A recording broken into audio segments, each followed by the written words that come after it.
کہ اللہ تبارک و تعالی نے اس کائنات کے وجود و بقا کو ہدایت کے ساتھ جوڑا ہے۔ جب تک اس کائنات میں ہدایت باقی رہے گی اس وقت تک یہ کائنات باقی رہے گی،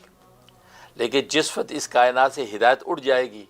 تو اس کائنات کو اللہ تبارک و تعالی درم برم کر دیں گے، یعنی اس پر قیامت برپا کر دیں گے۔ یہاں تک کہ حدیث میں آتا ہے کہ ایک بھی شخص اللہ اللہ کہنے والا باقی رہے گا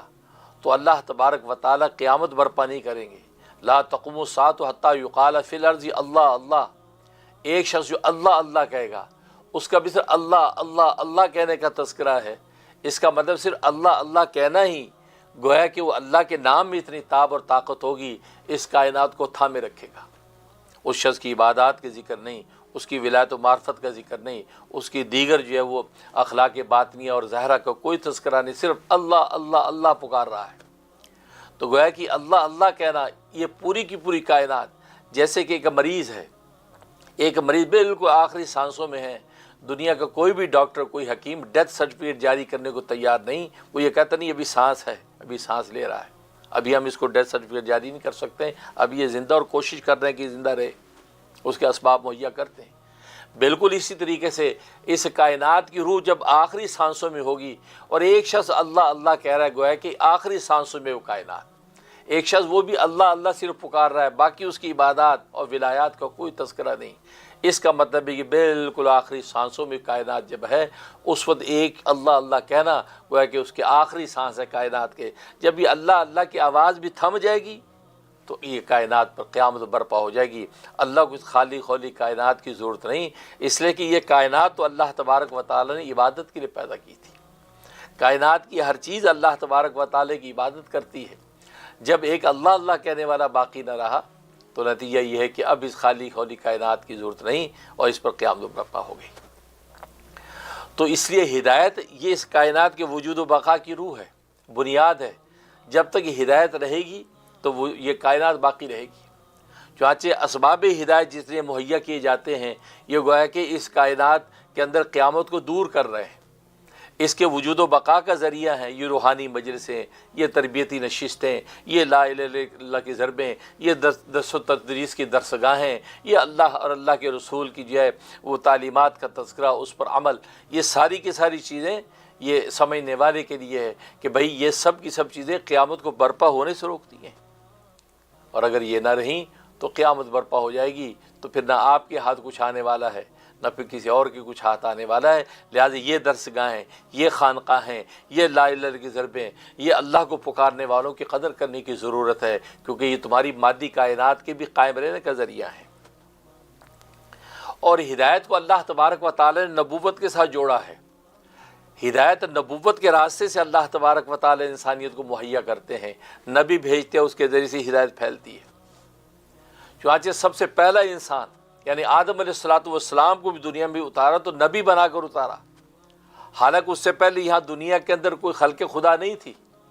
کہ جس کی ہدایت کے لیے نبی دعوت دیتا، لیکن اللہ تبارک و تعالیٰ کی یہ سنت تھی کہ ہدایت نبوت کے راستے سے فرد دنیا کے اندر اترتا اور بغیر نبوت کے اترتا تو اس کا مطلب ہدایت اس کے پاس نہ ہوتی۔ تو اللہ کو یہ گوارا نہیں تھا کہ پہلا انسان بغیر ہدایت کے اترے اور چند لمحے اس کے اوپر ایسے گزرے کہ اس کے پاس ہدایت نہ ہو، نہیں، شروع ہی سے اللہ نے اس کو نبوت دے کر بھیجا، کیونکہ نبوت کے راستے سے چونکہ ہدایت ملتی تھی۔ یعنی آدم علیہ السلام دنیا میں آئے تو وہ ہدایت لے کر آئے، کیونکہ نبوت کے ساتھ اترے تو وہ ہدایت کے ساتھ آئے۔ اس سے پتہ چلتا ہے کہ اللہ تبارک و تعالیٰ کو ہدایت کتنی عزیز ہے۔ چنانچہ قرآن کریم کی پہلی سورت کے اندر ہی اس حقیقت کو بیان کر دیا، اہدنا الصراط المستقیم، اے اللہ ہمیں صراط مستقیم کی ہدایت عطا فرما۔ یعنی قرآن کریم کی پہلی کامل جو سورت اتری، مکمل سورت اتری، وہ سورۃ فاتحہ ہی ہے، لہذا فاتحہ اس سے ہی قرآن کریم شروع ہوتا ہے۔ اس کے اندر سب سے بڑی دعائے اعظم اس کے اندر یہ ذکر فرمائی، ہدایت کی دعا، اور اس سے ہدایت روحانیہ ہے، یعنی صراط مستقیم کی ہدایت۔ تو اللہ کو ہدایت اتنی عزیز ہے کہ پہلی جو ہے وہ سورت میں ہی ہدایت کی تعلیم، اور پھر پورا کا پورا قرآن کریم اس ہدایت پہ چلنے، ہدایت کو پانے، اس ہدایت کے ذریعے سے منازل طے کرنے کے سارے اسباب و وسائل اور تفصیلات قرآن بیان کر رہا ہے۔ تو ہدایت تو آدم علیہ الصلوۃ والسلام جو نبوت لے کر اترے، حالانکہ اس وقت کوئی لوگ نہیں تھے کہ نبوت کے لیے ان کی تعلیم و اشاعت کی ضرورت تھی یا دعوت تبلیغ کی ضرورت تھی، لیکن یہ کہ چونکہ نبوت کے راستے سے اللہ تبارک و تعالی ہدایت دیتے ہیں تو آدم علیہ الصلوۃ والسلام نبی بن کر اترے۔ پھر یہ سلسلہ چلتا رہا، آدم علیہ الصلوۃ والسلام سے سلسلہ چلا، اور ہر زمانے میں، ہر علاقے میں، ہر خطے کے اندر نبی آتے چلے گئے، اور یہ ہدایت کا راستہ آگے پھیلتا چلا گیا، یہاں تک سب سے آخر میں محمد مصطفیٰ احمد مجتبیٰ سرکار دو عالم صلی اللہ علیہ وسلم تشریف لاتے ہیں، اور وہ ختم نبوت کا تاج پہن کے آئے، اس لیے کہ اب آپ کی ذات پر نبوت کے سارے کمالات ختم کر دیے گئے۔